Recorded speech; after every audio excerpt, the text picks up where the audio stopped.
अच्छा, बड़ा ही दिलचस्प वाक़या।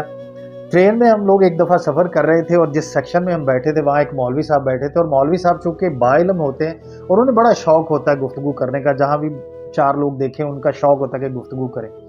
अब उन्होंने गुफ्तगू की, गुफ्तगू का मौजू था अल्लाह का खौफ, खुदा का खौफ, और उस हवाले से उन्होंने खैर बड़ी सेर हासिल गुफ्तगू की और लोगों को तबलीग किया, लोगों को वार्न किया कि हमें अल्लाह का खौफ करना चाहिए, खुदा का खौफ करना चाहिए। अच्छा, जब उन्होंने गुफ्तगू तमाम कर ली तो जो एक साइड पे एक खामोश तबा शख्स बैठा था जो बड़े इन्हमाक से उनकी गुफ्तगू सुन रहा था, तो उसको उन्होंने एक क्वेश्चन रोल किया। बल्कि उसको क्या, सबको कहा कि अभी इस हवाले से आपके जहन में कोई सवाल हो खुदा के खौफ के हवाले से तो आप सवाल कर सकते हैं। अब जनाब वो जो खामोश तबा शख्स था ना, वो तो ऐसे था कि जैसे इसी वक्त का इंतज़ार कर रहा था।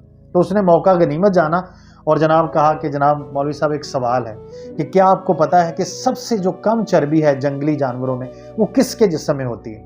तो मौलवी साहब ने पहले तो बड़ी गहरी नज़र से उसको सर से लेकर पाँव तक देखा कि ये इसने किस किस्म का सवाल किया है। खैर मौलवी साहब ने बाद में तुक्का लगाया, 2-4 जानवरों के नाम लिए, लेकिन इत्तफाक से उनका तुक्का लगा नहीं। अब हुआ क्या कि उस शख्स ने कहा कि मौलवी साहब, मैं आपके इल्म में इजाफा करूं कि कंपैरेटिवली तमाम जानवरों की निस्बत जो हिरन होता है जंगल में, उसके जिस्म में सबसे कम चर्बी बनती है। और उसकी वजह क्या है कि जंगल के दूसरे जो खूनख्वार जानवर हैं उनके खौफ से वो खौफजदा रहता है, उनका खौफ करता है, जिस वजह से उसके जिस्म में कम चर्बी बनती है।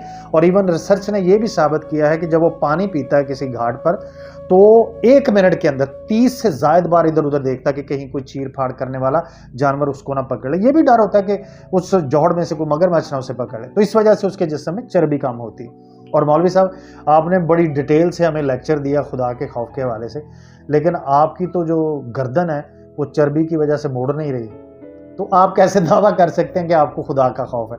तो दोस्तों, असल में बात ये है, ज़हन नशीन कर लें कि अगर आपकी कही हुई कोई भी बात, खा वो कितनी खूबसूरत हो, खा वो कितनी ऑथेंटिक हो, अगर आपकी बात का साथ आपका किरदार, आपका जिस्म नहीं दे रहा, तो वो बात आपके लिए बायसे इज्जत बनने की बजाय बायसे रुसवाई बनेगी। इसलिए कोशिश किया करें हमेशा कि अपने किरदार और अपने अल्फाज में फासला कम अज़ कम कर दें, अपने किरदार और अपने अल्फाज में फासला कम अज़ कम कर दें।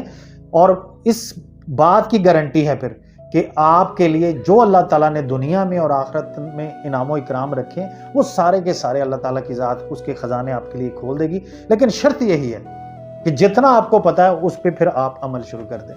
बहुत शुक्रिया।